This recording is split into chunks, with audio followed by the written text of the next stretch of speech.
You're not half the woman my mother is." The words from my daughter-in-law, Valerie, sliced through the air that evening as I served the dessert I'd made with so much love. A profound silence fell over the dining room. My heart pounded in my chest. Without thinking, I pushed my chair back and replied, "Then she can start paying your rent." My son, Robert, went completely pale. "Rent? What rent?" he yelled, his eyes wide. At that moment, I knew my life was about to change forever, and this revelation was just the beginning of a story no one saw coming. My name is Shirley. I'm 70 years old, and on that night, I discovered that a mother's unconditional love could become her greatest weakness. For 6 months, I had been secretly paying the $800 monthly rent for the apartment where Robert and Valerie lived. I believed it was my duty to help my son through his financial struggles. I never imagined that while I was sacrificing my life savings, they saw me as a burden, as someone inferior they could humiliate without consequence. It had all started 6 months earlier when Robert came to my house, tears in his eyes, explaining that he had lost his job and they couldn't afford their rent. "Mom, it'll only be for a few months until I find something," he'd said, with that broken voice that always disarmed me. Like any mother who loves her child, I didn't hesitate for a second. I dipped into my savings, the money I'd saved penny by penny over the years working as a seamstress, and started paying their rent without Valerie's knowledge. "It's our secret, Mom," Robert had pleaded. "I don't want Valerie to feel bad about depending on you." How naive I was to believe he was protecting his wife's pride when he was actually protecting his own image as a provider. While I was counting every dollar to help them, they lived as if nothing had changed, going out to dinner, buying new clothes, and planning vacations I knew they couldn't afford. Dinner that night had been special. I'd spent all day cooking his favorite meal, chicken with mushroom sauce, rice with vegetables, and that vanilla pudding he'd loved since he was a little boy. The table was set perfectly with the crystal glasses I'd inherited from my mother, and the silver cutlery I only used on special occasions. Valerie arrived in an elegant red dress and shoes that probably cost more than my monthly grocery bill. From the moment they walked in, I noticed a different vibe. Valerie had that forced smile I knew so well, the one she used when she was about to do something unpleasant. Robert seemed nervous, avoiding my gaze and constantly fidgeting with his phone. During dinner, the conversation was tense. Valerie criticized everything: the food's temperature, my home's decor, even the air freshener scent in the living room. "Shirley, don't you think it's time you freshened this place up a bit?" she had commented with that condescending tone that so annoyed me. "My mom's house is so much more modern. She has those trendy minimalist pieces." I smiled, trying to maintain harmony, but inside I felt my irritation mounting. I'd lived in that house for 30 years. Every object held a memory. Every corner told a story. When it was time for dessert, I thought we could finally enjoy a pleasant moment. I'd made the pudding with such care, remembering how Robert used to devour it as a child, telling me I was the best cook in the world. But instead of gratitude, I received those words that pierced my soul like thorns. "You're not half the woman my mother is." The impact of those words was like a slap to the face. I froze with the pudding spoon suspended in midair, feeling a lump of emotion swell in my throat. Valerie looked at me with a cruel smile, as if she'd been waiting all night for the perfect moment to hurt me. Robert lowered his head, avoiding my eyes. In that instant, I knew he had been in on his wife's plan. "Excuse me?" I managed to choke out, my voice trembling, though I knew I'd heard her perfectly. Valerie leaned back in her chair with a false elegance, as if she were the owner of my house, and repeated the words with even greater cruelty. "You heard me, Shirley. My mother is a successful, independent woman who built her own empire. She's never needed anyone. She has her own company, her beach house in Florida, her trips to Europe. You? Well, you just know how to cook and sew." Each word hammered at my heart. I thought of all the years I'd worked from 5 in the morning until 11 at night, sewing dresses for sweet 16 parties, altering suits for grooms, embroidering tablecloths for other people's weddings, while I never had the chance to plan my own. I remembered the sleepless nights when Robert was small and had a fever, how I sold my few pieces of jewelry to pay for his college tuition, and how I worked double shifts so he could have everything he needed. "Valerie, please," Robert muttered weakly, without the strength to truly defend me. Those 2 words were worse than silence, because they confirmed that he agreed with his wife, that he had been part of this planned humiliation. My son, the same boy who once told me I was his hero, was now allowing me to be treated like a servant in my own home. "No, Robert, let me finish," Valerie continued in that high-pitched voice she used when she wanted to sound superior. "Your mother needs to hear the truth. My mother would never have allowed her son to live in this mediocrity." She made a dismissive gesture, pointing at my dining room, where so many beautiful memories were held. "She would have helped us get something better. She wouldn't have kept us in poverty with her false kindness." It was at that moment that something inside me snapped. It wasn't just the injustice of her words, but the absolute ingratitude of someone who had been living off my generosity without knowing it. For 6 months, I had been the one paying for the roof over their arrogant heads. I had deprived myself of medicine for my arthritis to ensure they had a comfortable place to live. I rose slowly from my chair, feeling an adrenaline rush I hadn't felt in years. "All right, Valerie," I said with a calm that surprised me. "If your mother is so superior, if she's such a better woman than me, then I think it's time for her to assume the responsibilities a successful woman should have." Robert looked at me, confused, but Valerie kept that smug smile on her face, as if she'd won a battle. "Exactly, Shirley. I'm glad you finally understand your place in this family." "Oh, I understand my place perfectly," I replied, my voice growing firmer with each word. "And my place no longer includes paying the $900 a month for your apartment at 420 Hamilton Street, Unit 3. The silence that followed was so deep, I could hear the kitchen clock ticking. Robert stood up so abruptly, he knocked over his water glass. "What rent?" he yelled, his eyes wide, looking at me as if I'd spoken a foreign language. "What are you talking about, Mom?" Valerie's arrogant smile had vanished completely. Now she looked at me with a mix of terror and confusion that gave me immense satisfaction. "The rent I've been religiously paying every month since February," I continued, savoring every second of their bewilderment. $900 that comes from my bank account on the 5th of every month, plus the $100 in additional fees the landlord charges for a direct deposit. $1,000 in total that I pay so you can live comfortably while you disrespect me." Robert collapsed into his chair as if his legs could no longer hold him.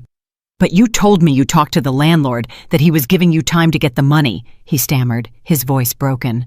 Valerie looked at him with a fury I'd never seen before, as if he were to blame for ruining her moment of glory. "I lied," I admitted without a hint of remorse. "I lied because I thought I was helping my son. I thought it was temporary. I thought you would appreciate the sacrifice someday. But now I see that to you. I'm just a silly old woman who deserves to be humiliated." Valerie tried to regain her composure, but her voice had lost its arrogant confidence. "Shirley, I didn't know you. Robert never told me that you were paying," she began to stutter. But I interrupted her, raising my hand. "I'm not interested in your excuses, dear. If your mother is as wonderful as you say, I'm sure she'll be happy to take on this responsibility.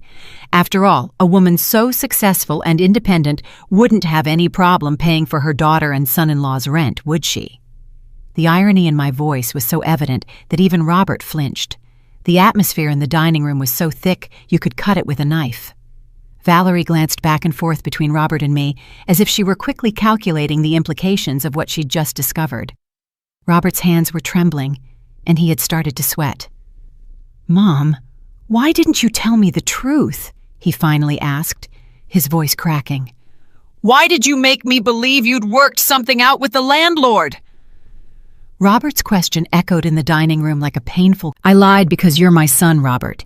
Because when you came to my house crying, telling me you had lost everything and didn't even have money for food, I couldn't stand by and watch the boy I raised, the man I love more than my own life, suffer." Valerie remained silent, but I could see her mind racing to process the implications of my revelation. The pink color from her expensive makeup had drained from her cheeks, and she looked ashen. Robert ran his hands through his hair, a gesture he'd made since he was a child when he was nervous or scared. I lied, I continued, my voice growing firmer, because I thought it was temporary, because I believed that when you recovered financially and found a stable job, you would thank me. I never imagined that while I was depriving myself of medicine for my arthritis, while I stopped buying meat to save those $900 a month, you two were plotting how to humiliate me in my own home. Robert tried to interrupt me, but I raised my hand to silence him. No, now you're going to listen to me, Robert. For 6 months, I've been eating rice and eggs for dinner. I've been wearing the same pair of broken shoes because I didn't have money for new ones. You know what I did last week? I sold your father's wedding ring. That ring I'd kept as my most prized treasure, just to pay your rent and have some food in my fridge. Tears welled up in my eyes, but they were tears of rage, not sadness. I sold the only physical memory I had of my husband, of the man who had loved me for 30 years, to support a couple who considered me inferior, mediocre, and unworthy of respect. Valerie finally found her voice, though it was small and shaky now. Surely I didn't know. Robert never told me that you were paying, but I cut her off with a look that could have melted steel.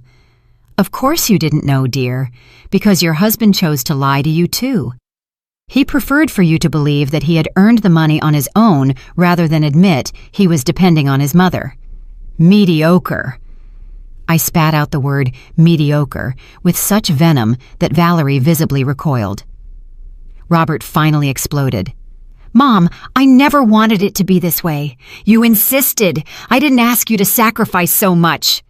His voice sounded desperate, like a child caught in a lie, but his words only fueled my fury. I insisted, I yelled, finally losing my composure. You came to my house sobbing like a 5-year-old. You told me you couldn't even afford bread, that Valerie was crying every night from the shame of not being able to pay the bills. What kind of mother would I have been if I had closed my door on you? The silence that followed was devastating. Robert looked at Valerie with a look of reproach that she returned with equal intensity. It was clear that there were secrets and lies on both sides, and that neither of them had been completely honest with the other. You know what hurts the most, Robert? I continued, feeling the tears streaming down my wrinkled cheeks. It's not the money. It's not the sacrifice. It's that for all these months, every time you came to visit, I saw contempt in your eyes. Valerie criticized my house, my food, my clothes, my manners, all while not knowing that my money was paying for her roof. And you just let her do it. Robert tried to approach me, but I took a step back. Mom, please, let me explain. There's nothing to explain, I cut him off sharply. The explanation just came out. Your wife believes I'm not half the woman her mother is. Well, then her mother can show what kind of woman she is by taking care of her responsibilities. Valerie finally found some courage to speak, though her voice still trembled.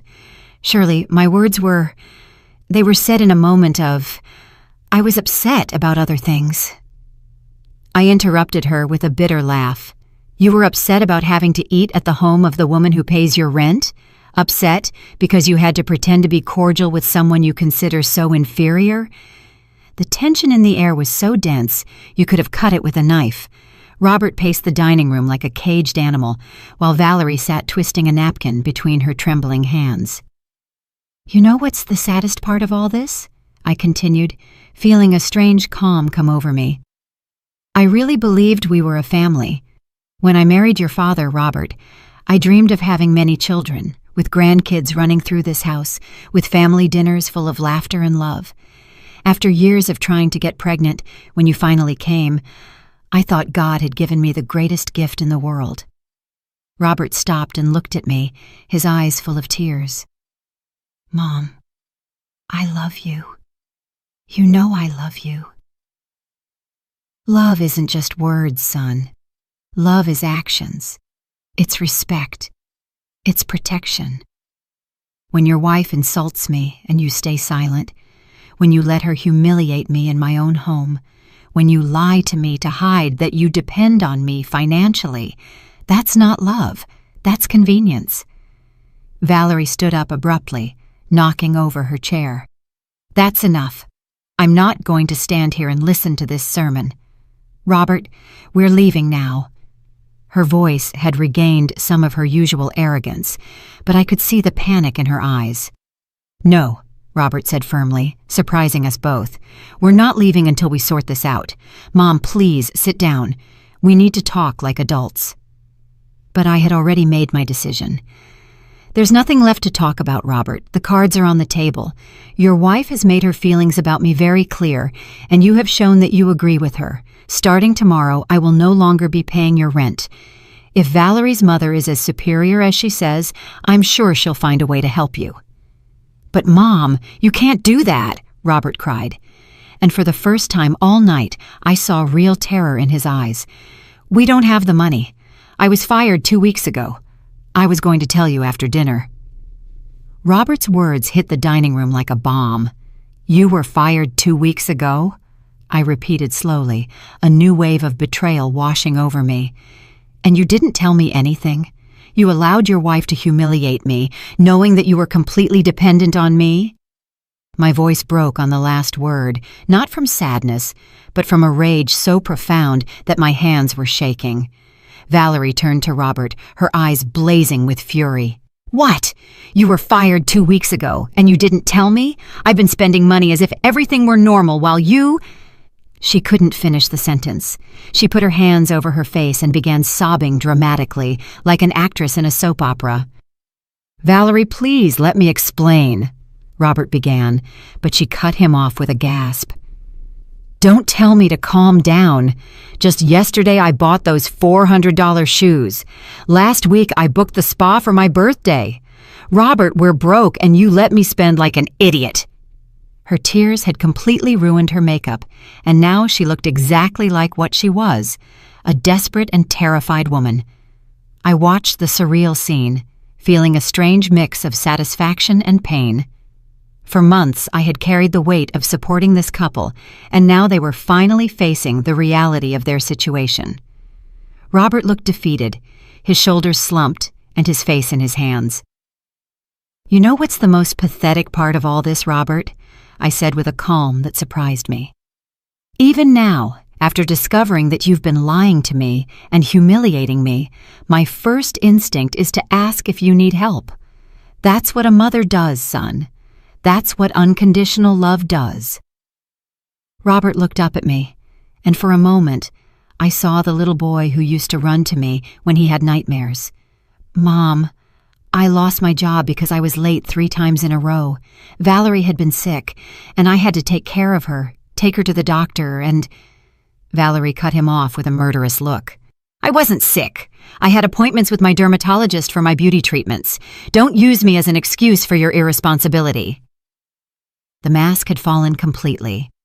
The elegant, superior woman who had arrived at my house had disappeared, revealing someone vulgar and desperate. "Beauty treatments?" I asked in disbelief. "Are you telling me my son lost his job because he had to take you to beauty treatments while I sold my jewelry to pay for your roof?" A laugh so bitter it scared me, escaped my throat. Robert approached me, his hands outstretched in a pleading gesture. "Mom, please. I know I made mistakes. I know I failed you, but you can't abandon us now. We have nowhere to go. Valerie's parents are in Europe and—" Valerie interrupted him again. "My parents aren't in Europe. They're in town. You told me to tell you we were fine so they wouldn't worry." One lie after another was being peeled back like the layers of a rotten onion, and "How many jobs have you lost, Robert?" I asked in a voice so low I could barely hear it. "How many times have you lied to me?" The silence that followed was deafening. Robert couldn't look me in the eyes, and Valerie had started to sob again, but this time it was more genuine, as if she had finally understood the magnitude of their situation. "3 jobs in the last 2 years, Robert finally admitted, his voice broken. "I always found excuses. I always told you it was temporary, that companies were downsizing." He paused and looked at me with those eyes that were once my whole world. Mom, I have a problem. I think I have a real problem. For the first time all night, I felt something akin to compassion. My son wasn't just a liar. He was someone who needed professional help. But compassion didn't erase the betrayal. It didn't heal the wounds his words and his wife's words had opened in my heart. Robert, I said slowly, admitting you have a problem is the first step, but I can't keep being your safety net while you do nothing to change. I can't keep sacrificing my well-being to maintain a life based on lies. Valerie stood up abruptly, wiping her tears with the sleeve of her red dress. This is ridiculous, Shirley. You're his mother. Mothers don't abandon their children. My mother would never do this to me. The arrogance had returned to her voice, like a defensive armor. Your mother has never had to deal with this because you've never told her the truth. I replied with an icy calm. And you're right about one thing, Valerie. Mothers don't abandon their children. But I'm not abandoning my son. I'm stopping him from using me. Robert approached me and took my hands in his. They were cold and trembling. Mom, I promise I'm going to change. I'm going to get help. I'm going to find a job. I'm going to make things right this time. Just give me one more chance. I looked at those hands, once so small that I'd held when he learned to walk, when he was afraid of the dark, when he needed comfort after a nightmare. Robert, how many last chances have I given you? How many times have you made me the same promise? He couldn't answer because we both knew the answer. I had lost count of the times we'd had this very conversation, of the broken promises and crushed hopes. Your lease is up next month, I announced, gently pulling my hands from his. You have 30 days to find a solution. After that, I will no longer be responsible for your housing. Valerie stormed toward the door. Let's go, Robert.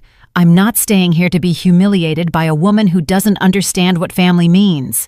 But Robert didn't move. Valerie, you can go if you want. I need to talk to my mother. His voice had a firmness I hadn't heard in years.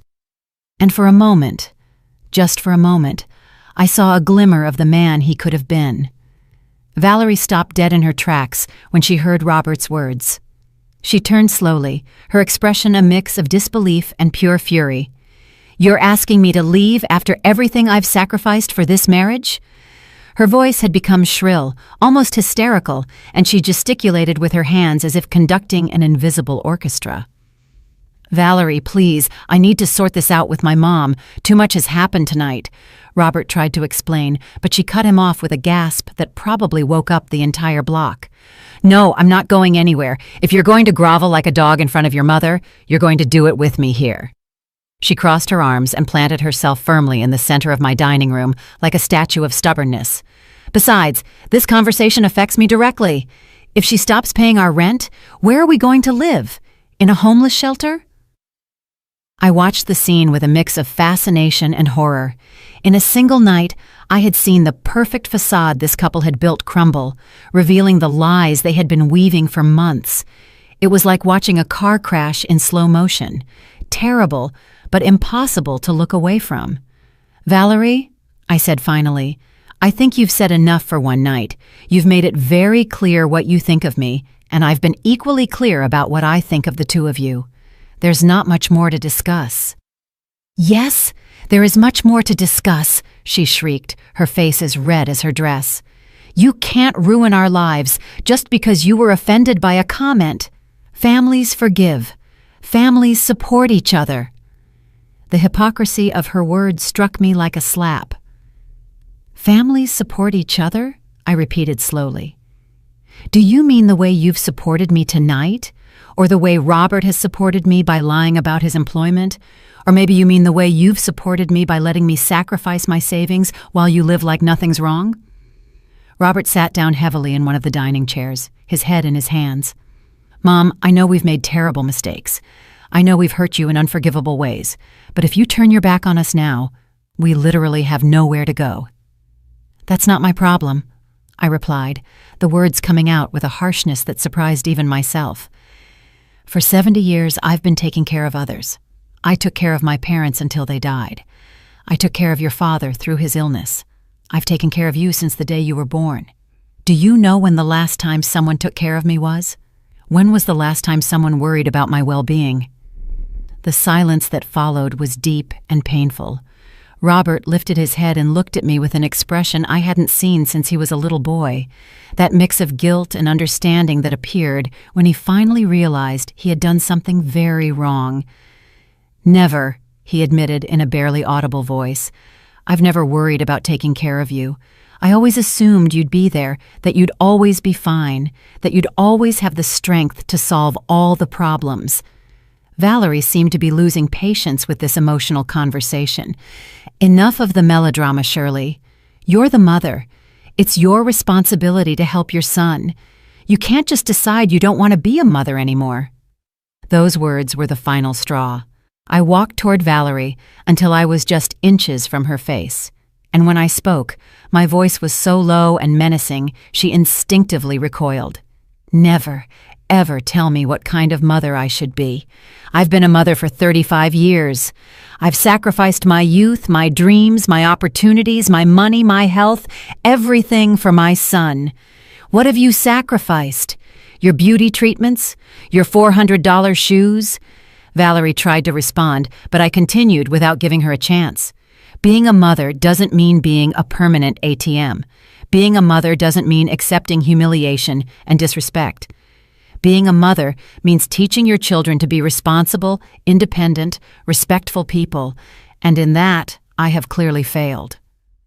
Robert stood up abruptly, knocking over his chair. "Don't say that. You've been a wonderful mother. I'm the one who failed. I'm the one who messed up." "Yes, Robert, you failed. But I also failed by letting it go this far, by letting you turn into a man who lies to his wife, who lies to his mother, who allows the woman who raised him to be humiliated." Tears streamed down my cheeks, but my voice remained firm. Valerie had started to pace the dining room like a caged animal. "This is a nightmare. This is a nightmare. In-laws are supposed to help their daughters-in-law. We're supposed to be a family." "Family?" I interrupted her with a bitter laugh. "When have you ever treated me like family, Valerie? When have you shown me respect, affection, or consideration? From the day you met Robert, you've treated me like an obstacle, something annoying you had to tolerate to keep your husband happy." "That's not true," she protested, but her voice lacked conviction. "It's not true?" I asked, crossing my arms. "Do you remember last Christmas when you suggested it would be better for you to spend the holidays alone because I didn't understand modern traditions? Do you remember when I offered to cook for your anniversary and you said you preferred something more sophisticated? Do you remember when you criticized me for wearing my favorite purple dress because women my age should wear more subtle colors?" Each example I gave was like a small stab, and I could see Robert flinch with every memory. He had been there for all those occasions, he had heard every hurtful comment, and he had never said a word in my defense. "Valerie," I continued, "you never wanted to be part of this family. You wanted this family to disappear so you could have Robert all to yourself. Well, congratulations. It looks like you're going to get exactly what you wanted." Robert approached me, his eyes full of tears. "Mom, please, if that's what you want, Shirley, then fine. But don't come crying to me when you realize you've lost your only son forever, when you're all alone in this old house, surrounded by your musty memories, remembering that you had a family and you kicked them out for your stupid pride." Her words were designed to wound me, to make me feel guilty, to break my resolve. And for a moment, they almost worked. The image of being alone in this house, without visits, without phone calls, without anyone who needed me, was terrifying. Valerie's words echoed in the dining room like a curse, aimed directly at my greatest fear: loneliness. For a moment, the picture she had painted took hold of my mind. I saw myself in this empty house, without the laughter of grandchildren who never came, without Sunday phone calls, without anyone to remember my birthday. The silence between us was sticky, and I could feel Robert watching me, waiting for my resolve to break. But then something extraordinary happened. Instead of feeling panic or despair, I felt a deep and liberating calm. "You know what, Valerie?" I said slowly, savoring each word. "I'd rather be alone and at peace than accompanied and humiliated. I prefer my musty memories of a happy marriage and years of honest work to living a life of new memories built on lies and disrespect." Valerie blinked a few times, as if she hadn't expected that response. Robert's mouth fell open. He was slowly processing that his last emotional blackmail card had failed completely. "Besides," I continued, feeling a new energy coursing through me, "I'm not going to be as alone as you think. Just yesterday, I got a call that changed everything, but you two were so busy plotting how to humiliate me tonight that I didn't get to tell you. Michael Jenkins called." The name landed in the dining room like a nuclear bomb. Robert froze, and for the first time all night, Valerie was completely speechless. Michael had been my boyfriend in college, the man I had planned to marry before I met Robert's father. He was an ambitious, intelligent man who had decided to move to America to seek better opportunities when I chose to stay behind and start a family. "Michael Jenkins?" Robert murmured, his voice trembling. "The Michael from the photos? Your college boyfriend?" I nodded slowly, enjoying the expression of utter shock on their faces. "The one and only. Turns out, after 40 years of building an engineering company in Seattle, after raising 3 successful kids and losing his wife 2 years ago, he decided to look up his old friends. He found me on social media, and we've been talking on the phone for the past 2 weeks." Valerie finally found her voice, though it sounded strangled. "What do you mean you've been talking?" Her face had turned a sickly greenish color that didn't suit her at all. "I mean exactly that. We've been talking every day, reminiscing about old times, catching up on our lives, our fulfilled and unfulfilled dreams, and last night he made me an offer that took my breath away." Robert approached me with hesitant steps.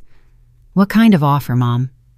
I smiled for the first time all night, a genuine smile that came from the depths of my heart. "He invited me to spend a month at his home in Seattle. He says he wants to show me Washington State, introduce me to his kids, and that he's always wondered what would have happened if—" I left the sentence hanging, enjoying the absolute silence that had taken over the dining room. "But Mom," Robert stammered, "you can't go with a man you haven't seen in 40 years.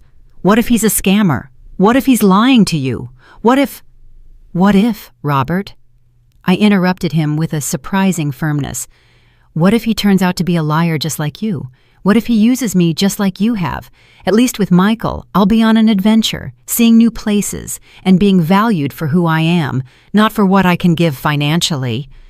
Valerie had collapsed into a chair, her face in her hands. "This can't be happening. This is a nightmare. You can't be serious about leaving with a stranger." "Michael isn't a stranger to me. He knows my dreams, my fears, my hopes, because we shared them when we were young. He knows I always wanted to travel, that I always wanted to see the Pacific Ocean, that I always dreamed of writing a book about my experiences as a seamstress. Do you know what the first thing he said to me was, when he called? He said, 'Shirley, I hope you've chased all your dreams because you deserve an extraordinary life.'" Tears began to stream down my cheeks, but they were tears of joy, not sadness. "When was the last time you two asked me about my dreams? When was the last time you cared if I was happy, if I had plans, if there was anything I wanted to do with my life?" Robert tried to approach me, but I raised my hand to stop him. "Michael sent me photos of his house, of his garden full of orange and yellow flowers, of the ocean view from his deck. He told me about his trips to Europe, about the books he's read, about the dinners he cooks for his friends every Friday. And you know what else he told me?" Valerie lifted her head to look at me, her eyes red and full of resentment. "What did he tell you?" "He told me that a woman my age and with my experience is a treasure. He said I have stories to tell, wisdom to share, and love to give. He told me that any man would be lucky to have my company, my conversation, my affection." My voice broke slightly as I remembered those words that had healed wounds I didn't even know I had. After I hung up that call, I sat in my kitchen and cried for an hour, But I didn't cry from sadness. I cried from relief. I cried because someone had finally reminded me that I am more than a mother, more than a provider, more than a free maid. I am a woman with my own value. Robert had gone ashen. "Mom, please don't make any hasty decisions because of what happened tonight. Michael might just be saying what you want to hear. Scammers are very clever." "Stop it!" I yelled with a force that surprised even me. "Stop trying to control my life. Stop telling me what I can or can't do. For 35 years, I've lived for you. I've made every decision thinking about your well-being, your future, your happiness. For the first time in decades, I'm going to make a decision thinking about myself." The silence that followed was deafening. Robert had collapsed into a chair, his head in his hands, sobbing like a small child. Valerie looked at me with a mix of hatred and terror, as if she had seen a ghost. "You know what else Michael told me?" I continued, feeling my confidence grow with every word. "He said he'd kept a photo of me from when we were 20, the one where I'm wearing the white dress with red flowers that I made myself. He told me that all these years, especially after his wife died, he would look at that photo and wonder if I had been happy, if I had managed to fulfill my dreams." Robert looked up, his eyes swollen from crying. "And what did you tell him?" I told him the truth. I told him that I'd had moments of happiness, especially when you were little, when your father was alive, when I thought I was building something beautiful called a family. But I also told him that I had sacrificed so much of myself in the process that I no longer remembered who Shirley was before she was Robert's mother or Charles's widow. Valerie stood up abruptly, as if she had been stung by a wasp. "This is ridiculous! You can't go with that man! What are people going to say? A woman your age chasing romantic adventures like a teenager?" I looked her directly in the eyes and smiled with a serenity I hadn't felt in years. "Valerie, my dear, after tonight, what people think is the last thing I care about. After all, if my own family considers me inferior and mediocre, what does the opinion of strangers matter?" Robert finally found the strength to speak. "Mom, if you really want to meet Michael, if you really want to travel, we could support you. Just don't do it out of spite. Don't ruin your life just to punish us." "Ruin my life?" I repeated in disbelief. "Robert, don't you understand? This isn't a decision made out of spite. This is a decision for survival. For the first time in decades, someone is offering me a chance to be happy, to be valued, to be loved for who I am, not for what I can give." I walked to the dining room window and looked outside, at the street where I had lived for so many years, where I had raised my son, where I had buried so many dreams. Tomorrow, I'm going to call Michael and accept his invitation. I'm going to buy a plane ticket, pack a suitcase with my best dresses, and find out if it's still possible to be happy at 70. The weeks that followed that dinner were the strangest of my life. Robert tried to call me every day for the first week, leaving desperate messages on my answer. I told him about my years of sewing, about the wedding dresses I had created, about the stories each client had shared with me. It was strange and wonderful to feel interesting again, to feel that someone valued my experiences and memories. "Shirley," he said to me during one of our late-night calls, "I've been thinking about you for 40 years. When I married my wife, when my kids were born, when I built my company, there was always a part of me that wondered what would have happened if I had been brave enough to ask you to come to America with me." His words filled me with a warmth I hadn't felt in decades. "Michael, I thought about you many times too, especially when things were tough, when your father was sick, when Robert started having problems. I wondered what my life would have been like if I had gotten on that plane with you." "Well," he replied with that deep laugh I remembered perfectly, "it's never too late to find out, is it?" The plane ticket lay on my nightstand, real and tangible, like a promise of freedom. Departure, March 15th.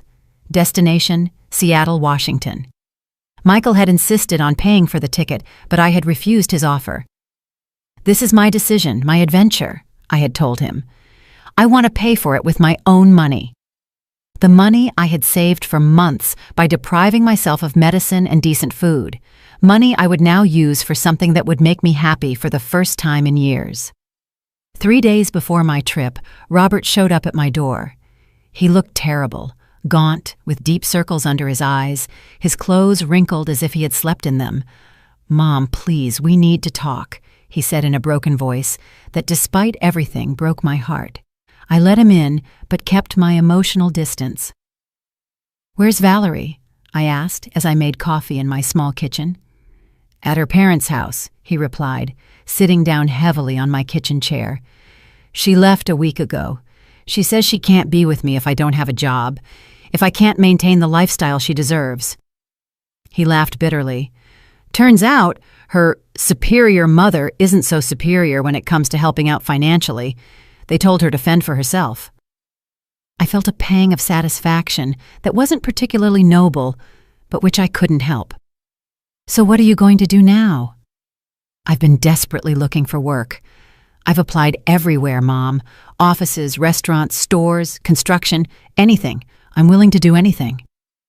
He looked up at me, and I saw something in his eyes I hadn't seen in years. Genuine humility. "I've also been going to therapy. I found a community center that offers free services." "I'm glad to hear that, Robert," I said, and I meant it. That's a big step. The therapist helped me understand a lot of things about myself that I didn't want to see. He helped me understand that I've been an emotional and financial parasite, not just with you, but with everyone who has tried to help me. His words sounded rehearsed, as if he had practiced this speech many times in front of a mirror. "And what have you learned specifically?" I asked, curious to see if there had really been a change or if this was just another manipulation.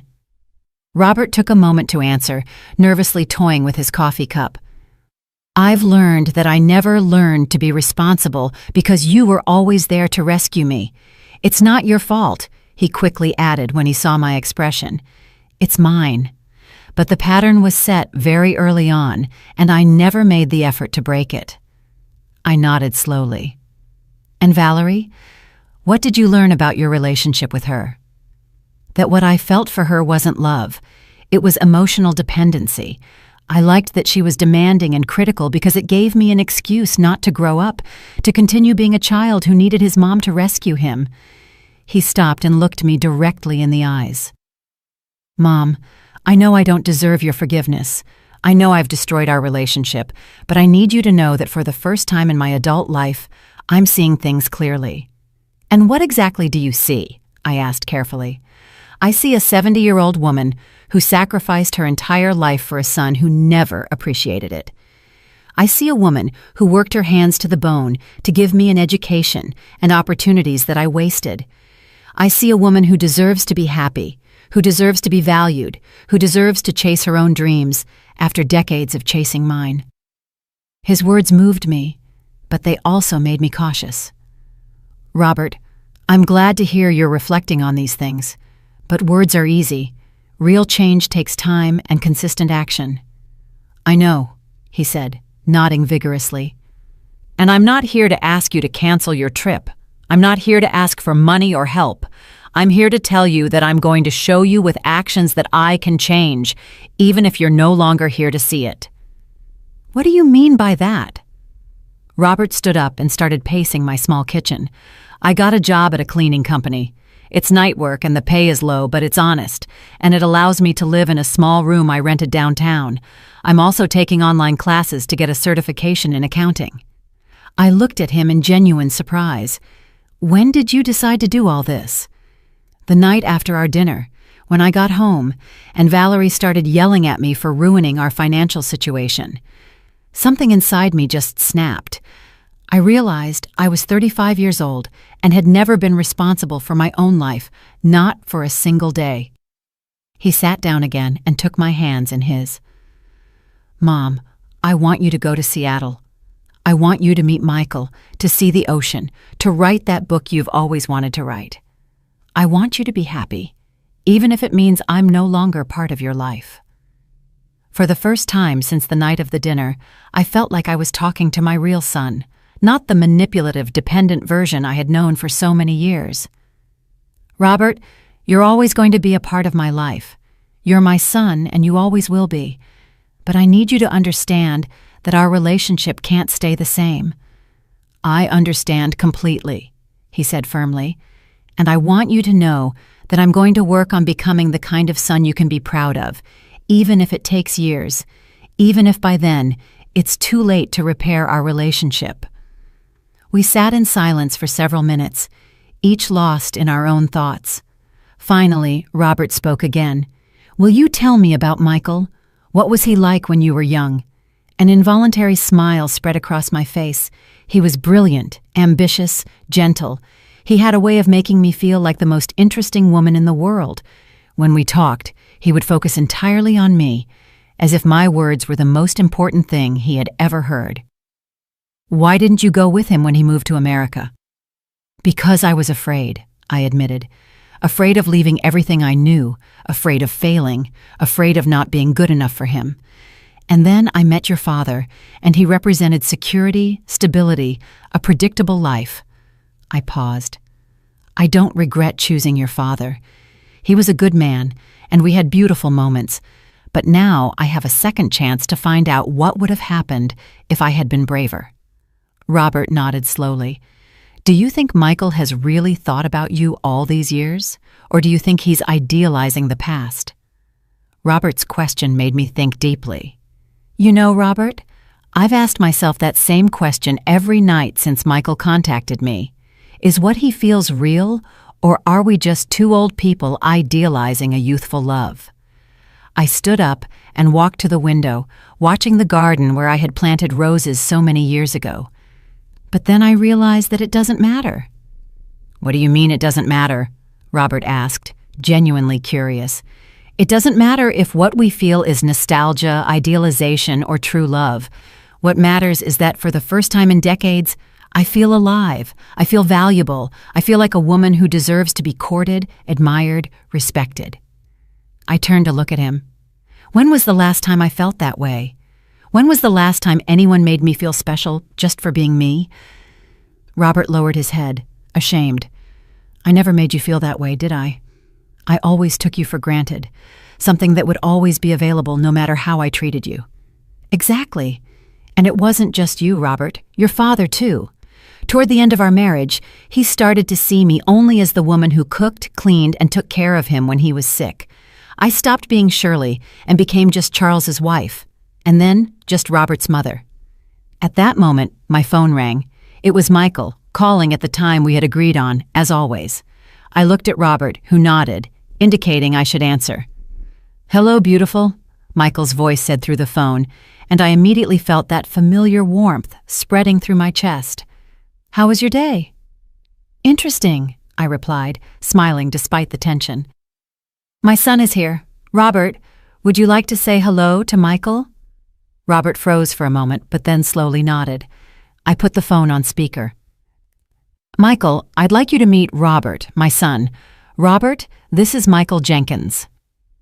Hello, Robert. Yes, sir, it is complicated, but I'm starting to understand that my mother deserves to be happy, even if that means big changes in our lives.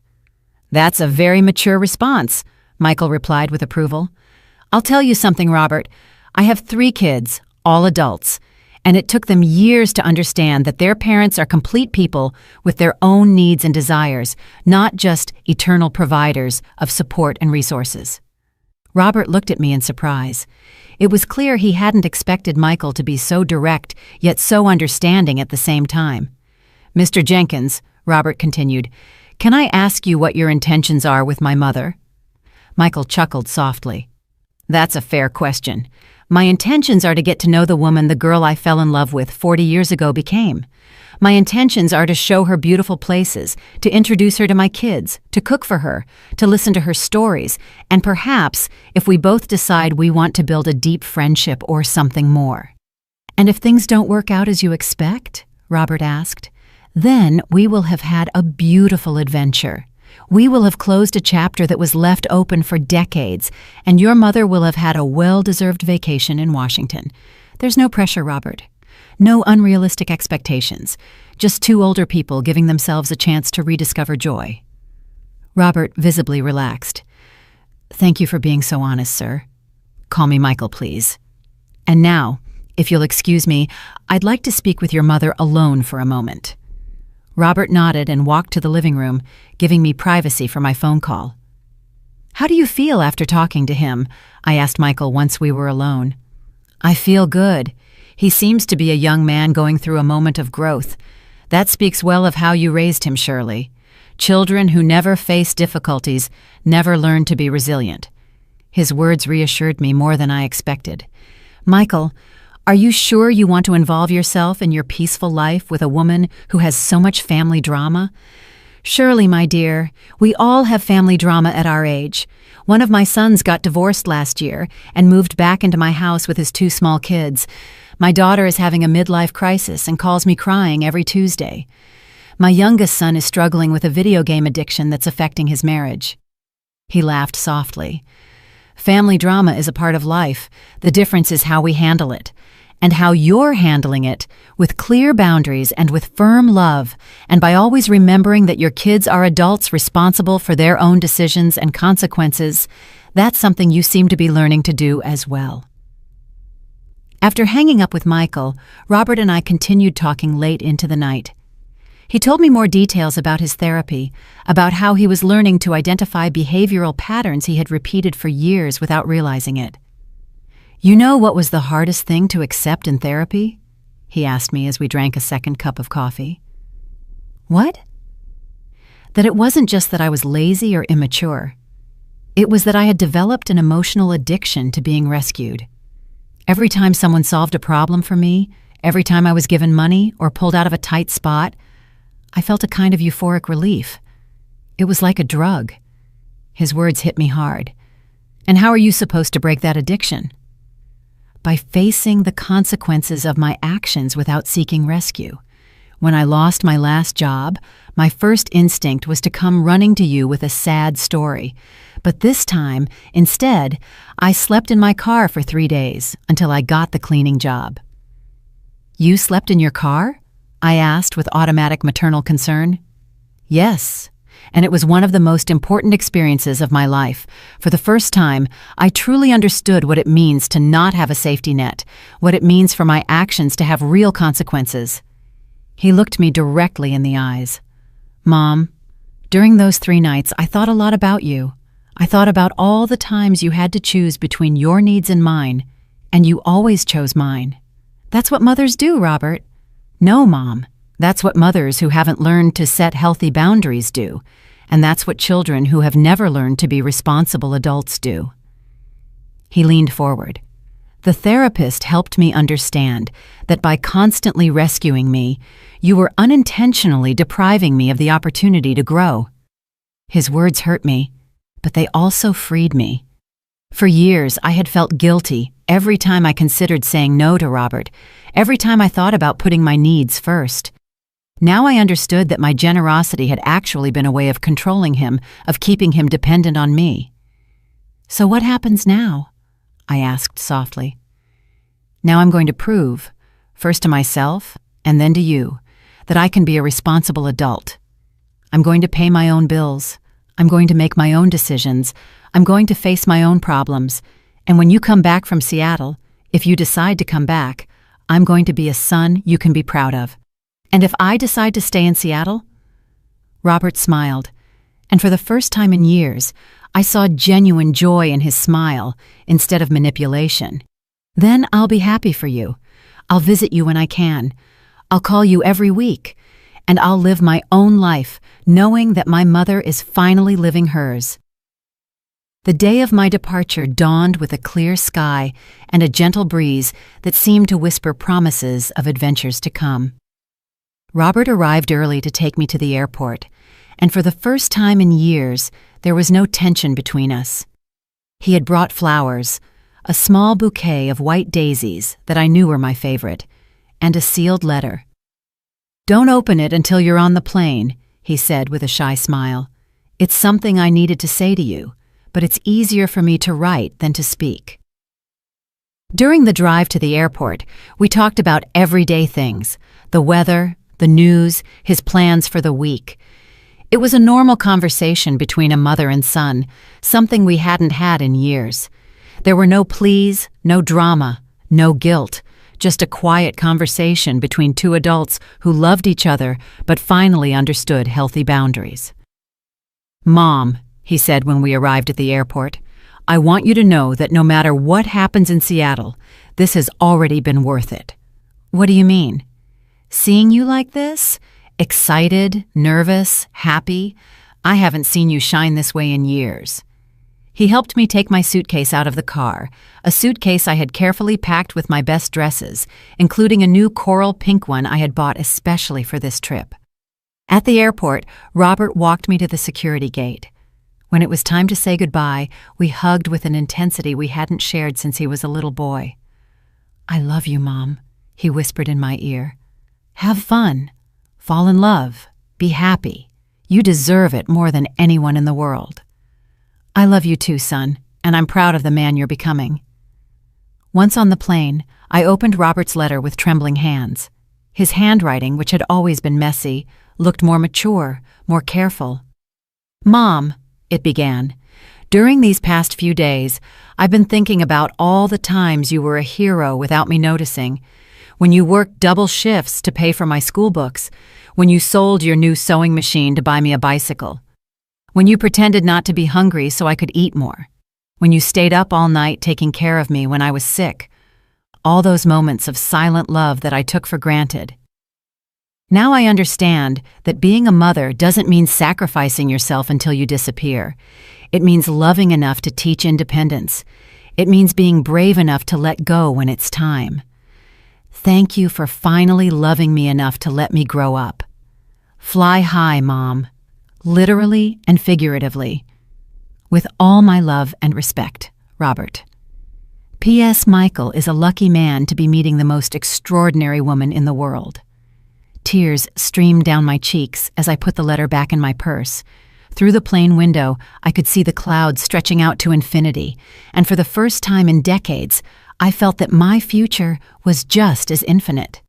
Michael was waiting for me at the Seattle airport with a bouquet of yellow roses and a smile I recognized immediately, even though he had more wrinkles and his hair was completely white. When he saw me, his face lit up with the same joy I remembered from our college days. "Shirley," he said when we hugged, "you're even more beautiful than I remembered." The days that followed were like living in a dream. Michael took me to see the Pacific coast, where for the first time in my life, I could see the ocean stretching out to the horizon. He introduced me to his kids, who welcomed me with a genuine warmth that moved me deeply. His youngest daughter, Carmen, said, "Dad hasn't smiled like that since Mom died. Thank you for bringing back his joy." Michael cooked for me every night, elaborate dinners that we savored on his deck while watching the sunset. I'm not a retired engineer. I'm just Michael, the man who fell in love with a brilliant girl 40 years ago and never forgot her. His words went straight to my heart because they expressed exactly what I felt with him. I wasn't Robert's sacrificial mother. I wasn't Charles's widow. I wasn't the tired seamstress. I was simply Shirley, a woman with stories to tell, dreams to chase, and love to give. At the end of my month in Seattle, Michael made me a proposal that changed my perspective on what was possible at 70. "Shirley, I don't want this to end. I know it's crazy. I know we're just getting to know each other again after so many years, but I want you to consider moving to Seattle, not to get married immediately, not to live together if you don't want to, but to give us the chance to build something beautiful at this stage of our lives." My first instinct was to think of all the reasons why it was impossible. My house, my few friends, my life in my hometown. But then I thought of Robert, of his letter, of his words about flying high. I thought of Valerie, who had probably never truly respected me. I thought of all the years I had lived for others, putting my own dreams on hold. "What if things don't work out?" I asked.